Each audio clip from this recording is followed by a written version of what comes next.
Aprel-may sertifikat imtihonida A yoki A+ natijani qo'lga kiritmoqchisiz, lekin g'azalda adashyapsiz. Grammatika testlarini ishlashda esa qiynalyapsiz. Esseda esa fikr kelmayaptimi? Unda diqqat qiling. Ushbu webinar aynan siz uchun.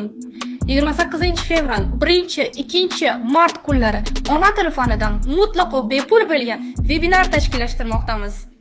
Bu 3 kunlik webinarda siz nimalarni o'rganasiz? Birinchi kun 5+3 qoidasiga ko'ra badiiy san'atlar hamda g'azal testlarini ishlashning yangi texnikalari bilan tanishasiz. Ikkinchi kun barcha qiynaladigan fe'l mavzusini tushunarli usullarda mukammal o'rganasiz. Uchinchi kun aynan shu strategiya orqali o'quvchilarimiz bir oyda 65+ natijani qo'lga kiritgan esse strategiyalari, fikr bildirish hamda barli sirlari bilan tanishasiz. Bu 3 kun sizning natijangizni mutlaqo o'zgartirib yuborishi mumkin. Pastdagi havola orqali Telegram kanalga hoziroq ulanib oling. Joylar soni cheklangan.